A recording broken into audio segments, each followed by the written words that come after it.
Bom, agora era para ter vindo aqui antes e teve lá questões vinculadas à Universidade de São Paulo, ele que é professor na Faculdade de Educação da USP, um dos maiores educadores do país, um dos maiores pensadores sobre educação do país, e no final a vida é feita de boas convergências. Ele está vindo hoje num momento especial, estou querendo muito ouvir ele, Daniel Cara, sobre um tema crucial para a educação brasileira. Daniel Cara, da Terra do Frio. Bom, veio antes o Ricardo Leães, da Terra do Hiperfrio, e agora ele da Terra do Frio. Antes Porto Alegre, agora São Paulo. Tudo bem? Tudo bem, Mauro? Um prazer estar aqui com você, um prazer estar aqui no Manhã Brasil, no canal do Jones, com essa comunidade sempre muito ativa.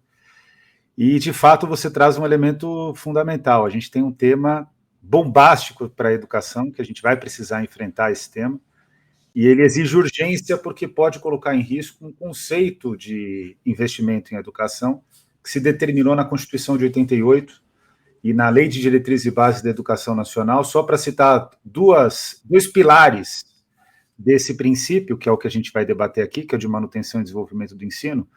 Na Constituição é uma observação do Florestan Fernandes, na LDB é regulamentado pelo Darcy Ribeiro. Então é uma gravidade, é da maior gravidade, é uma gravidade enorme o que está acontecendo, e a gente vai precisar corrigir essa rota. Tanto o governo Lula 3 está investindo contra ninguém menos que Florestan Fernandes e Darcy Ribeiro. A gente conversou ontem, saiu dias atrás um artigo de uma referência para nós, uma super referência para quem pensa finanças públicas no Brasil, para quem pensa o Estado brasileiro, ela está sempre com a gente aqui, a Hélida Graziani, que por sinal está aqui em Brasília hoje, vai ter uma sessão com ela lá, acho que no Supremo, se eu não estou enganada. Então, que é este artigo aqui. O piso em educação não comporta incentivos assistenciais. Um artigo publicado no consultor jurídico chamado Conjur, assinado por ela e pelo Lucas Sachida Junqueira Carneiro. Estou nesse instante colocando o link para o artigo aqui no chat, vale muito a pena ler. Então, e ela está se referindo a essa questão do pé de meia, o pé de meia que pulou para dentro do orçamento da educação. Daniel, primeiro, explica para nós o que o governo fez, ou o que o Camilo Santana e o presidente Lula fizeram, que manobra foi essa em relação ao pé de meia e por que ela ataca o piso nacional da educação? Bom, existe... Nacional da educação, desculpa. Claro. Existe um conceito na administração pública chamado manutenção e desenvolvimento do ensino. E é um conceito que foi pensado para evitar o que o governo, erroneamente, infelizmente, está fazendo agora. O que ocorre? Manutenção e desenvolvimento do ensino é regulado pelos artigos 70 e 71 da Lei de Diretrizes e Bases da Educação Nacional. É permitido no 70, ele permite que faça-se investimentos em salário de professores, em formação docente, em infraestrutura de escolas, que se faça investimentos sólidos de manutenção e desenvolvimento do ensino na política de carreira dos profissionais da educação, que se pague todos os salários das pessoas diretamente vinculadas à educação. E o artigo 70, ele é muito claro, mas ele não é claro suficiente para vedar problemas. E aí, no 71, ele vai dizer o que não pode ser investido em educação. Então, por exemplo, a alimentação escolar não pode trabalhar com manutenção e desenvolvimento do ensino. Qual foi o pensamento do legislador, no caso do Darcy Ribeiro, nesse momento? O Darcy Ribeiro chega à conclusão que se você colocasse alimentação escolar dentro de manutenção e desenvolvimento do ensino, na prática, governadores, prefeitos iriam utilizar recursos da educação para distribuição de alimentos. Então, você teria uma fuga de função.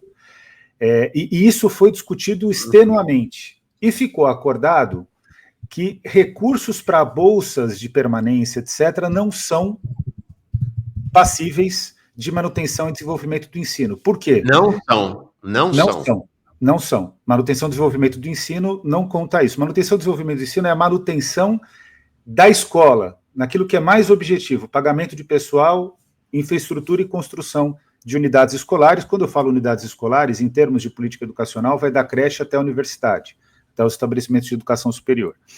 O que ocorre, Mauro? Ao mesmo tempo, o Constituinte Veja, isso é na LDB de 96, mas ao mesmo tempo o Constituinte, lá em 1988, ele reconhece que existe uma necessidade de alimentação escolar, transporte escolar, até bolsas de permanência, etc. E aí o que ele vai fazer? Ele vai dizer que é possível investir nessas atividades, nessas rubricas orçamentárias, nessas políticas públicas, mas fora do recurso de manutenção e desenvolvimento do ensino.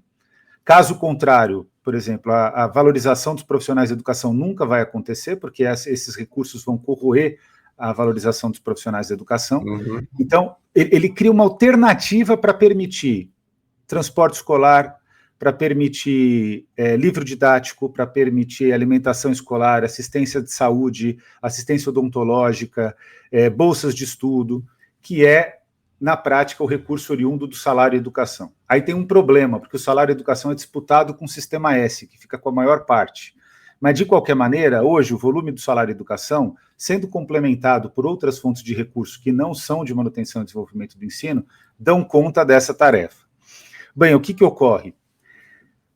O Brasil é infestado, e aí eu estou colocando nesses termos mesmo, que são termos muito duros, mas é de fato do que se trata, ele é infestado de prefeituras e governos estaduais que criam bolsas de estudo para, por exemplo, colocar estudantes, quando você tem município fronteiriço ao petróleo, Quissamã, no Rio de Janeiro, ele tem uma política de pagar a universidade do estudante, fazer uma bolsa que pague a universidade do estudante com recurso da educação, mas não podia entrar em manutenção e desenvolvimento do ensino.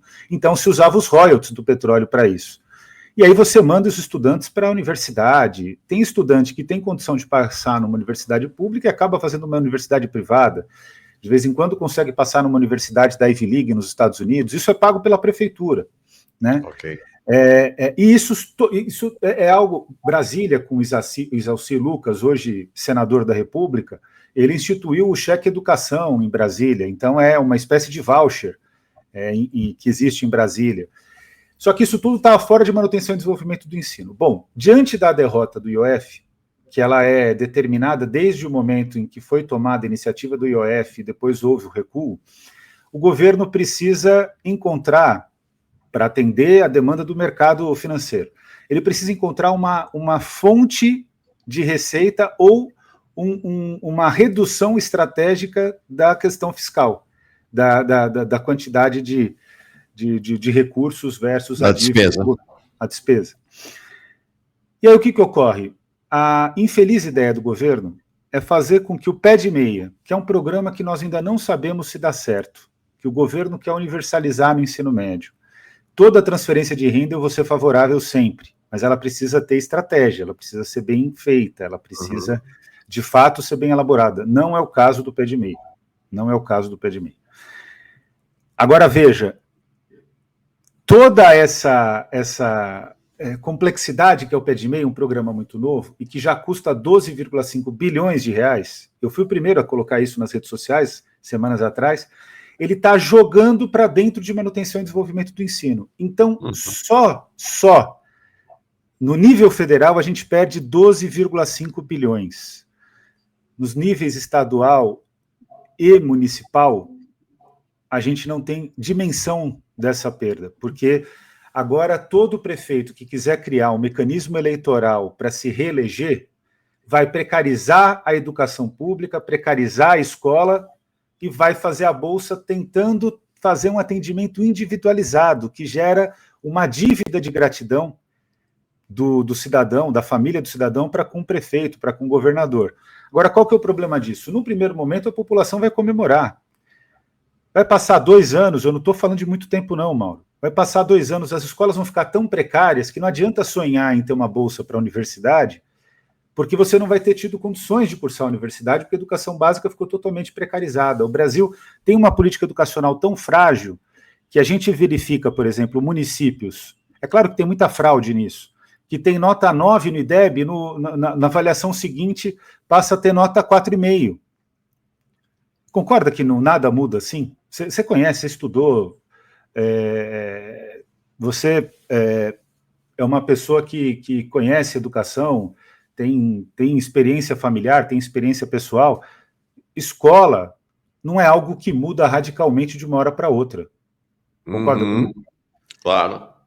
Então, eu acho que esse ponto é realmente lamentável. Vou deixar claro aqui, porque o Mauro sabe que eu tenho um compromisso com a verdade. Nesse momento, eu estou muito entusiasmado com a campanha que está sendo feita nos Estados Unidos pelo Partido Democrata de Nova York. Eu acho que é praticamente uma Erundina nova-iorquina, né? Assim, ele está fazendo a mesma trajetória, ganha do candidato do establishment, ganha com vantagem, tem uma conexão popular, é um homem que assume suas posições, é um socialista, como Erundina foi em São Paulo em 1989, 88, melhor dizendo, na campanha eleitoral. Então, eu estou muito animado com isso, mas nesse momento, Mauro, eu vou dizer para você com sinceridade, eu não vejo alternativa e já te falei isso por mensagem várias vezes, né, de enfrentamento do bolsonarismo que não seja com o Lula como candidato. Então, estou dizendo de forma muito clara, eu vou votar no Lula no primeiro turno e no segundo turno. Agora, isso não significa que eu não vá disputar o governo, que eu não vá fazer a crítica que o governo precisa receber. Até porque, Mauro, esse ponto é desesperador. Essas críticas que eu estou trazendo aqui têm muito pouco impacto eleitoral. Por que tem muito pouco impacto eleitoral? Porque a eleição no Brasil já é uma eleição contratada, é uma eleição marcada por processos que não são republicanos. É uma questão que é do modelo eleitoral brasileiro. A compra de votos, por exemplo, é uma questão que a gente deixou de debater, mas ela ocorre em todos os lugares. E de vez em quando está no partido de direita, de vez em quando não, quase sempre está no partido de direita, mas também começa a ficar forte no partido de esquerda. Então, a gente tem um sistema eleitoral terrível, abusivo, absurdo, injusto. O problema é que é esse sistema eleitoral que nós temos. Então, a gente tem que fazer o enfrentamento no governo com a consciência de que essa crítica que eu estou fazendo não é a que vai pesar. A crítica que vai pesar, olha só o que a gente já tornou a política brasileira. Não é se o governo está indo bem ou mal na educação, se agora ele está causando um prejuízo à educação. A crítica que vai pesar é se o governo cumpriu ou não com as bolsas, se ele teve capacidade de fazer uma política assistencial. Estou falando da grande massa de votos, né? Então, é uma questão também educativa. A gente precisa voltar a fazer educação política no Brasil. E aí sim, né, conseguir trazer o que é necessário para mudar o jogo e para fazer com que um governo que se eleja com uma pauta de esquerda, de fato, cumpra a pauta de esquerda, né? Que esse é o ponto que a gente está com maior dificuldade. Olha, a gente tem uma posição divergente, diferente em relação a esse tema da eleição. Continuamos e continuaremos amigos ad eterno, mas temos uma posição distinta.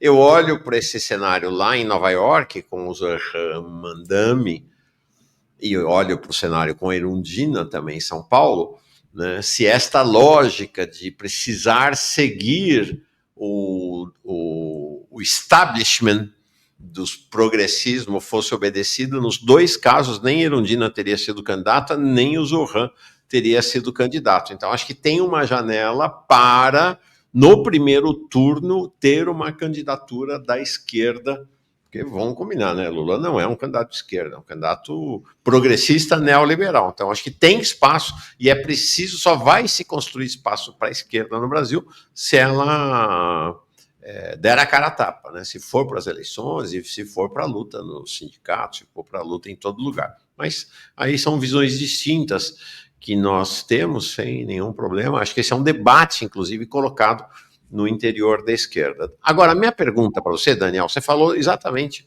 uma questão que me parece chave, que é a questão da luta interna no interior da Frente Ampla, no interior do governo Lula, no interior do petismo, no interior do progressismo. Pois bem, qual a sua interpretação? O governo Lula vem e capa, tira, arrebenta com o piso da educação. Gente, o piso da educação acabou no Brasil com essa decisão de colocar o pé de meia, como o Daniel Cara falou aqui. O que o governo está fazendo é, inclusive, ilegal. Está se estudando, eu sei que tem gente na tua área de educação estudando entrar no Supremo contra essa decisão, porque ela é abertamente ilegal, é contra a todas as normas legais que regem a educação no Brasil. Mas a minha pergunta para você é o seguinte: como é que isso foi feito debaixo de um silêncio sepulcral dos movimentos de defesa da educação, dos professores, da Uni? Ninguém falou nada, Daniel. Você está vindo falar aqui, uma ou outra pessoa fala nos programas, mas não houve mobilização efetiva contra essa decisão do governo, né? Por quê? Tem uma questão que é estrutural da área, né? A educação, ela teve vitórias completamente marcantes. Eu participei intensamente de todas elas, né? A instituição do primeiro Fundeb, regulamentação do primeiro Fundeb, piso, emenda constitucional 59 de 2009, sempre ganhando do Palácio do Planalto, tá? Nesse período. E era interessante, porque a gente ganhava, porque o Palácio do Planalto é muito complexo, né? A gente tem que analisar a esplanada na complexidade que ela tem.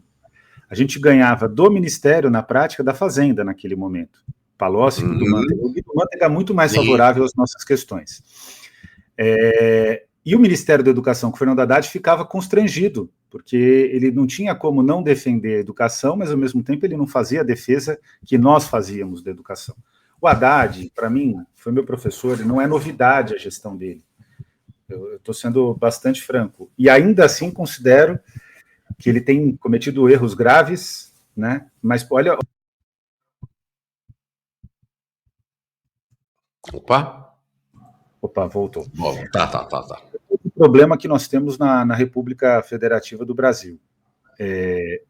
O Haddad, com todos esses equívocos que ele tem cometido, ele permanece sendo um dos poucos ministros desse governo, porque é um governo com uma esplanada vazia. Concorda? Em termos de presença real. E é o que é péssimo, porque ele está indo por um caminho equivocado e ele é um dos poucos que são ativos, ele e o Mauro Vieira, das relações exteriores. E aí o que ocorre? A gente teve vitórias, e depois, na década seguinte, já com a Dilma, a gente ganha royalties do petróleo contra a posição da presidenta, ganha recursos substantivos em diversas políticas, em diversas disputas internas no Congresso, ganha política de cotas, ganha Plano Nacional de Educação, e aí veio o governo Michel Temer com a emenda constitucional 95 de 2016. Sim.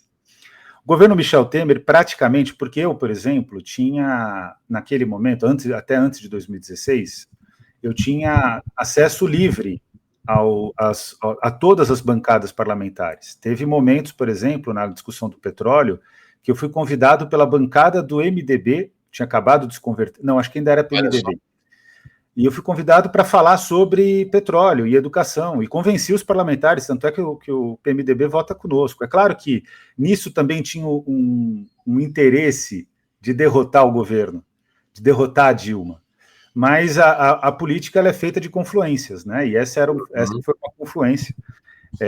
Eu apoiei a presidenta Dilma, fui contra o impeachment, mas ela, de fato, em relação ao petróleo, ela estava com uma posição equivocada. Então, a gente tinha um poder muito grande de pautar a área.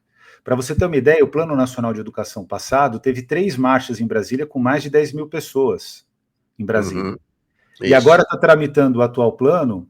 No plano passado foram 2.915 emendas, agora são 3.068 emendas, a maior parte delas feitas pela Campanha Nacional pelo Direito à Educação e apresentadas por parlamentares progressistas, mas no passado, nas 2.915, nossas emendas eram apresentadas pelo Centrão também, Mauro. Então, existia uma maior penetração, e com o Temer, praticamente, ele com a capacidade de articulação política pautada na construção, na protoconstrução, na construção inicial, depois do que vem se chamar orçamento secreto, ele praticamente fechou a porta para os movimentos sociais e para os educadores na esplanada dos ministérios, no Palácio do Planalto e na Câmara dos Deputados. E por um tempo a gente teve entrada no Supremo Tribunal Federal, está ficando cada vez mais difícil também. Por quê? Porque o Supremo Tribunal Federal ele pode agir corretamente em relação à preservação institucional do Estado Democrático de Direito, mas ele não age corretamente em relação à preservação dos investimentos sociais e dos direitos sociais na Constituição Federal. Eu posso dar milhões de exemplos aqui de decisões do Barroso. Uma vez eu fui para a OEA debater contra a emenda constitucional 95 de 2016, ganhei na discussão, na cariação, porque fica de um lado da mesa sociedade civil, do outro lado do governo, honestamente, não é por mérito, não, por luta, por capacidade técnica coletiva, mas também porque do outro lado tinha uma pessoa do governo Temer que era muito fraca, e ele era tão fraco que ele apresenta um parecer. Depois que ele lê o parecer jurídico, quem assina o parecer que ele estava apresentando? Barroso. Então, olha, Mauro, o Marx tinha razão. O sistema de justiça, muitas vezes, quando é aquilo que interessa para o povo, quando ele vai tratar do caso do Rio Mosela, do roubo de lenha do Rio Mosela, ele fica revoltado porque a justiça, diante de uma questão extremamente justa dos trabalhadores, joga em favor dos proprietários rurais. E o Barroso, eu lamento dizer isso, mas toda decisão sobre financiamento da educação, da saúde, etc., sobre preservação do serviço público, ele vai no caminho das elites econômicas. Então, a educação foi sendo, os movimentos educacionais foram sendo contidos, e por que eles foram sendo contidos? Porque a educação era a despesa do Estado brasileiro que mais crescia. E aí sim, tem uma convergência. Existiu uma política do governo, que era a expansão das universidades e dos institutos federais, mas, ao mesmo tempo, teve uma atuação fenomenal da sociedade civil, que fez com que o governo tivesse que investir mais em educação, muito mais em educação. Só que isso precisaria ter um ciclo, né, Mauro? A gente está com 5% do PIB, a gente precisaria alcançar 10% do PIB. E esse ciclo foi interrompido quando a Dilma nomeia o Joaquim Levy. Então, primeiro veio o Joaquim Levy, que mata a curva que nós estabelecemos nas leis em defesa do investimento em educação, fazendo cortes orçamentários gravíssimos, etc. Aí a Dilma cai também por conta das medidas do Levy. Aí vem Michel Temer, ele fecha as portas, faz um acordo das elites, e eu vou te dar um exemplo. A campanha nacional pelo direito à educação, esse dado é paradigmático, que é a maior vitoriosa da história da incidência política no Congresso Nacional. Isso não sou eu que digo, é o próprio Congresso Nacional. Eu sou laureado com o Prêmio Darcy Ribeiro, quando coordenei a campanha é laureada com o Prêmio Darcy Ribeiro, não dava para repetir a campanha 2 vezes, né, e havia um reconhecimento ao meu trabalho também. A gente vence o Fundeb, o segundo Fundeb, contra Bolsonaro, mesmo depois desse fechamento do Michel Temer, mas aí o Bolsonaro, ele desestabiliza o sistema da extrema-direita, né? Aí a gente consegue entrar na contradição, vence o Fundeb contra Bolsonaro, contra Paulo Guedes, contra fundações empresariais, contra mercado financeiro e Rodrigo Maia. A gente goleou também fazendo loucura, era a pandemia, a gente colocou 5.000 WhatsApps no telefone de cada parlamentar brasileiro, Câmara e Senado, o tempo todo, ninguém mais aguentava, eles falaram, bom, é melhor a gente votar com esses caras, né, na época da pandemia, isso que era a forma de fazer mobilização, não podia sair de casa. Então a gente ainda tem uma vitória, mas no reforma do ensino médio avança um pouco, você foi um grande aliado, conseguimos ter alguma vitóriazinha, né? Agora, qual que é o problema? O problema, meu amigo, é que está tramitando o PNE e mesmo os parlamentares do nosso campo jogam em favor das fundações empresariais, salvo raras exceções. Vou dizer aqui 2 exceções, 3. Duda Salabert, Pedro Kizai, com uma grande liderança do Pedro Kizai, e Tarcísio Mota. O restante está todo mundo constrangido, porque as fundações empresariais, de repente, mandam um parlamentar, eu não vou cometer indelicadeza, mas uma parlamentar do PSOL, manda para uma universidade da Ivy League, deixando claro um tráfico de influência. Então, a gente não tem hoje interlocutores, as portas estão fechadas, os interlocutores que nós temos no parlamento são poucos, mas são bons, né? Eu citei 3 aqui, poderia citar outros, mas esses 3, nesse momento do PNE, é impressionante. Alice Portugal também, 4. Impressionante o que estão batalhando em defesa da educação, tentando fazer um PNE forte.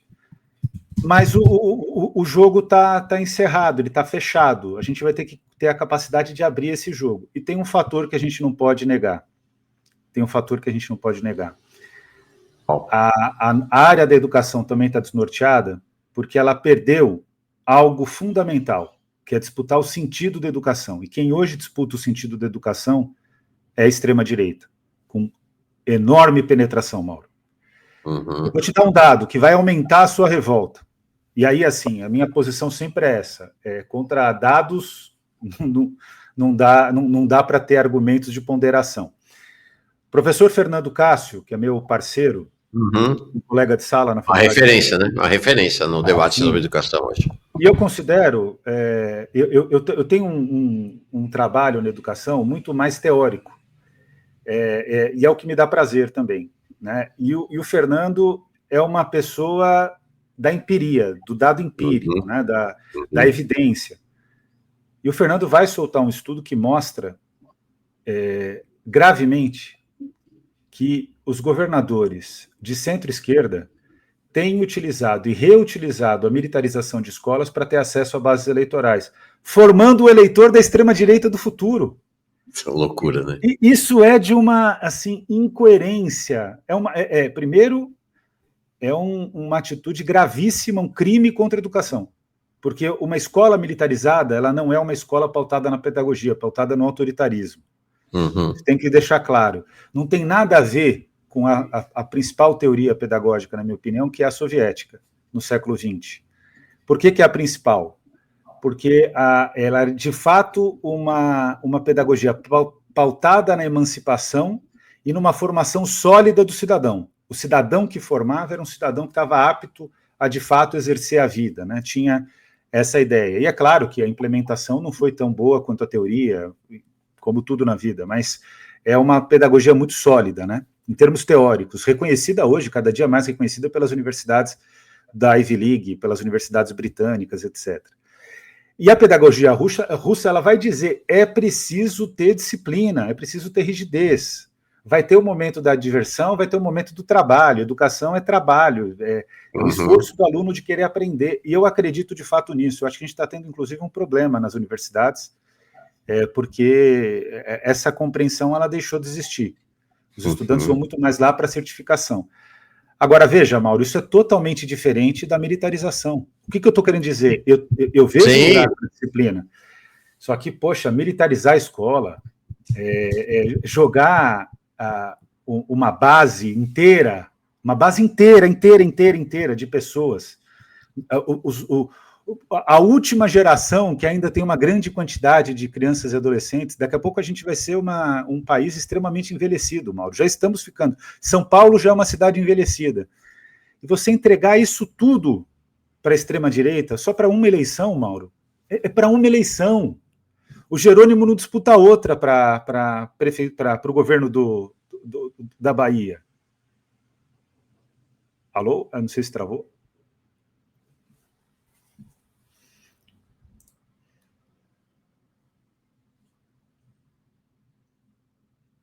Eu acho que travou, não sei se fui eu ou se foi o Mauro. Não, fui eu. Voltamos. Não, você mencionou a Bahia. A Bahia é um desses estados que está... É um desses estados que está promovendo as escolas cívico-militar, né? Exato, não, então, a Bahia, mas não é só a Bahia, o Maranhão do Flávio Dino, que começa com Flávio Dino e depois continua, uma tentativa do Camilo Santana, uma tentativa do Piauí.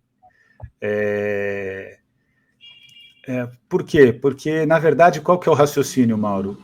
É uma demanda da população, porque a população, estimulada pelo fundamentalismo religioso, pelas redes sociais, ela tem uma concepção majoritária, amplamente majoritária de direita, para não dizer que esse é um movimento atual. O André Singer, na tese de doutorado dele, se não me engano, mostra isso, de que o Brasil é um país conservador, e ele vai argumentar, quando ele constrói o lulismo, que o Lula tinha quebrado isso por meio dos programas de bolsa e principalmente pela valorização do salário mínimo. Então ele consegue penetrar, ainda que a população tenha uma concepção conservadora, ela é pragmática em relação, e tem gratidão em relação às políticas do governo Lula. Só que o fato é que não é porque os governadores têm a consciência, governadores e prefeitos, né, porque também prefeitos estão militarizando escolas, que eles têm a consciência de que a população é de direita, que eles vão incentivar ainda mais que ela seja de direita. Sim. De fato, eles estão jogando água no moinho errado.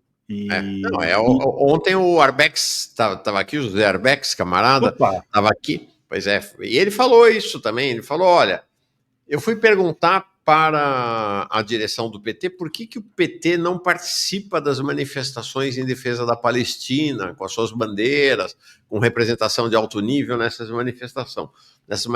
Ele falou, eu não devia ter perguntado, porque a resposta foi a seguinte, não, a gente não participa porque como tem uma base evangélica, sionista, a gente perde voto se for participar.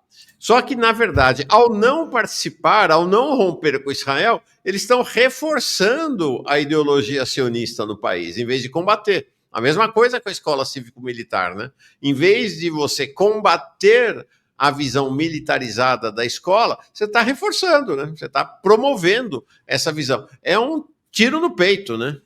É um tiro de bazuca no peito, porque o sionismo, assim como o fundamentalismo cristão evangélico, ele é obrigatoriamente um instrumento da extrema-direita. Só existe para a extrema-direita. Então, o que eu vejo, Mauro? A gente teria que ter maior consciência programática. A gente foi perdendo o programa. O PT, que é o maior partido da história da esquerda ocidental no hemisfério sul, que é um partido que nasce como criador e criatura dos movimentos sociais, que tem o programa democrático e popular, que tem figuras como, para citar só um, Genuíno, para citar uma pessoa também que foi do PT, Luiz Erundina, que é dessa formação do PT, esse partido perdeu, ainda que, olha, vou fazer um elogio ao PT, é o único partido que faz processo eleitoral democrático, pede. O PT ele foi perdendo o que ele tem de mais rico, que é o programa. É a mesma coisa do PDT, que é um partido trabalhista, hoje não ter como referência o trabalho do Leonel Brizola, o trabalho do Jango. Então, os partidos de centro-esquerda e de esquerda, quando eles se tornaram governos, eles foram na necessidade de encontrar ponderações, na necessidade de conquistar o centro político, eles foram perdendo o sentido programático. E na educação, os educadores também, quando eles, de repente, tiveram que enfrentar as demandas da Constituição de 88, que eles próprios formularam, que estão corretíssimas, são precisas, mas que tinha uma tarefa muito grande de colocar crianças na escola, colocar adolescentes na escola, diminuir a evasão em idade séria, reduzir o analfabetismo funcional, erradicar o analfabetismo absoluto. Diante dessas tarefas, foi perdendo o sentido da educação. E o sentido da educação é um só, Mauro, para eu não dar a cara a tapa aqui. Tem que dizer o que você pensa. O sentido da educação é um só. O sentido da educação no Brasil tem que ser fazer desse país um país justo, próspero e sustentável. Não tem outro. Um país em que todas as pessoas se respeitem. Um país em que a pessoa pode ser cidadã, gozar da sua cidadania integralmente desde o nascimento até a morte. Um país que tem capacidade de apresentar uma alternativa ao mundo. Quer dizer, o Brasil precisa ser, de fato, um país que tenha uma educação condizente com o povo brasileiro. Só que essa discussão a gente não faz. E eu dizendo isso aqui, com o nosso chat, mesmo as pessoas que discordam contigo, eu sei que eu tenho adesão. Só que se eu falar o mesmo para a população brasileira, as pessoas sequer vão ouvir. Porque o que elas estão preocupadas, o pai e a mãe, é se o filho está seguro na escola e se o filho está sendo disciplinado na escola, diante de todas as dificuldades que os pais têm. Uhum. E é isso. Como a gente não faz debate público, quem acaba pautando é a necessidade imediata. Os pais estão errados? A população está errada? Em tese, não. Em tese, por quê? Porque não tiveram outras informações. Então, qual que é a nossa obrigação? Fazer a disputa política, fazer a disputa gramsciana. Uhum. Se você me perguntasse, por que eu falo sobre isso, né? Porque, assim, só teve avanço pedagógico em grandes momentos sociais e políticos. Revolução Gloriosa no Reino Unido teve um impacto na educação, século XVII, século XVIII, Revolução Francesa, especialmente Revolução Francesa, e Revolução de Independência dos Estados Unidos, século XX, Revolução Soviética, Revolução Cubana, diante da Segunda Guerra, a construção do sistema de ensino europeu e a construção do grande sistema de ensino dos Estados Unidos, pautado no John Dewey, que já estava em curso desde o Franklin Delano Roosevelt. Finlândia, a decisão escandinava de diversos países, mas na Finlândia isso funcionou melhor, de modernização da economia dos países com interlocução com a educação. E agora, Coreia do Sul, muito investimento, todo mundo fala do caso sul-coreano, mas esquece que a Coreia do Sul teve todo o dinheiro que precisava, viu, Mauro, para fazer o que ela fez, porque ela estava em guerra, ainda guerra, hoje é um armistício, ela está em guerra com a Coreia do Norte. E por último, a torce o nariz o povo, mas a China não pode falar palavrão, mas a China é fogo, é poderosa. Ela tem uma capacidade com mais de 1,5 bilhão de pessoas, ela tem uma capacidade de planejar aquele Estado e fazer com que os alunos, claro, com uma linguagem mais acessível para eles tenham consciência do plano de metas do país e do plano de metas para a educação, de qual é o papel deles nesse plano de metas e aonde a China vai chegar. A China está para os próximos... Você falou do Glauco Arbix, falou do José Arbex, que é uma pessoa que eu gosto muito, o Glauco Arbix, que é um grande pensador sobre ciência e tecnologia. Ele soltou um comunicado na USP, que depois se tornou uma matéria no jornal da USP, em que ele diz que a China já domina as grandes revistas científicas. Tem dados que mostram que eles têm o maior número de cientistas por habitante. Isso é projeto educacional. Sim. Ou seja, o que você está dizendo sem que a educação seja um projeto estruturante, um país não vai chegar lá. Não vai chegar lá. Porque, olha, é por vários fatores, não é só apenas porque a educação forma o povo, é porque a educação ela também dá uma mensagem do quanto aquela comunidade cívica, aquele país, se importa com o povo. Eu vou dizer de forma muito clara aqui, para todo mundo entender, quando você vai numa escola pública, eu convido qualquer pessoa, sair do programa, terminado o programa, vai visitar uma escola pública, especialmente em regiões periféricas. Quando você entra na escola pública, você sabe que o Brasil não valoriza a educação, que o Brasil não se importa com o povo brasileiro, porque se se importasse, não deixaria os alunos naquela condição, não pagaria tão mal professores. Você vai na China, no passado era precário, mas existia um caminho de valorização educacional. Então, a gente perdeu a capacidade de fazer, inclusive, raciocínio simples para evidenciar o problema, né? Então, esse ponto é bastante preocupante, e esse corte de 12,5 bilhões, porque na prática é um corte, com a entrada na manutenção e desenvolvimento do ensino, e que vai prejudicar, repito, ainda mais estados e municípios, com políticas assistencialistas por parte de prefeitos e governadores. Esse corte de 12,5 bilhões, melhor dizendo, na manutenção e desenvolvimento do ensino federal, vai fazer com que a gente ainda fique mais distante de ter um país que valorize o povo brasileiro. Então, é assustador.